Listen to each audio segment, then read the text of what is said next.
The United Kingdom's Ministry of Defense latest intelligence update on Ukraine, July 30, 2023, new satellite imagery analysis reveals the recent establishment of a major Wagner Group staging area near Sel, Belarus. Approximately 300 tents and 200 vehicles were identified at this location as of July 19. The camp appears to have been rapidly constructed starting in mid-July 2023, with hundreds of trucks and buses arriving over the past 2 weeks.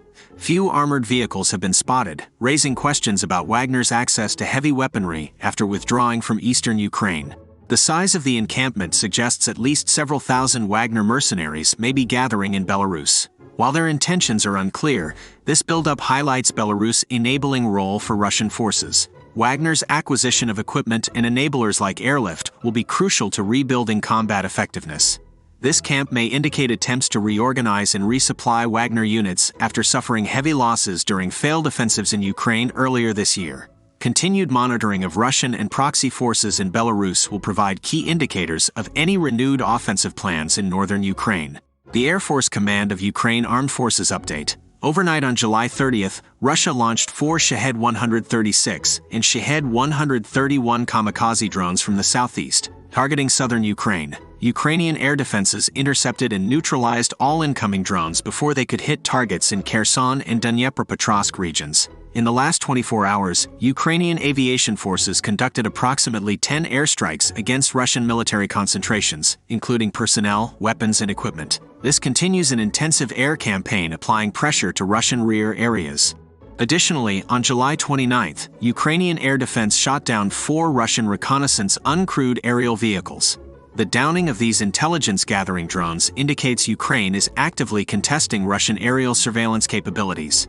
By rapidly detecting and intercepting Russian kamikaze drones, Ukraine is neutralizing an asymmetric weapon system Moscow relies on for tactical strikes. Sustained Ukrainian air operations also showcase their ability to penetrate Russian air defenses, striking valuable military targets. Russia's reliance on long-range drone attacks and vulnerable reconnaissance craft highlights the increasing attrition of its manned aircraft fleet.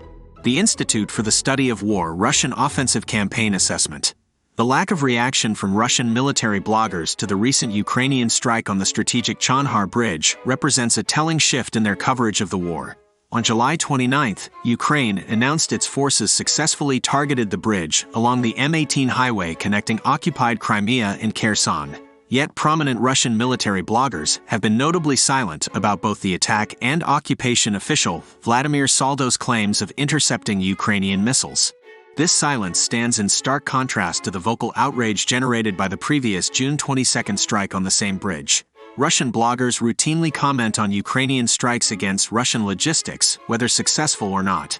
The Chonhar Bridge is a critical crossing point that bloggers would be unlikely to ignore voluntarily. The absence of coverage likely indicates the Kremlin has directed bloggers to refrain from discussing disruptions to key ground lines of communication. This top-down effort to shape the narrative marks an evolution from earlier phases where prominent critical voices were removed. Rather than rely on fear, the Kremlin now appears to be mandating specifics of what military bloggers should and should not report. The coordinated omission demonstrates Russia's increasing information control amid its faltering invasion. As transportation arteries like the Chonhar Bridge become more vulnerable, the Kremlin will intensify efforts to minimize the impact of Ukrainian gains. While obfuscation may temporarily limit domestic backlash, it cannot reverse the underlying battlefield realities now playing out in southern Ukraine. The Institute for the Study of War key takeaways today. President Putin falsely claimed Ukraine's counteroffensive is preventing negotiations, when Russia's territorial ambitions have been the true obstacle. Ukraine pressed counterattacks in at least 3 sectors, reporting advances in some areas against Russian defenses. Russia continued bloody attritional attacks around Svatov, Kremenna, and Avdiivka with no confirmed gains. Ukraine reported new progress southwest and northwest of Bakhmut, though Russia likely still holds the city itself. Ukraine maintained momentum in western Donetsk and Zaporizhia oblasts, though Russia claimed some lost positions were retaken. Russia looks to tighten control over civilian volunteers bringing supplies to troops, indicating logistics challenges. Partisan activity persists behind Russian lines, with Ukrainian sabotage reported in occupied Mariupol. Overall assessment. Russia continues grinding offensives but has shown no ability to reverse momentum in priority areas. Manpower and resupply challenges will likely mount as Ukraine sustains coordinated counterattacks across multiple sectors.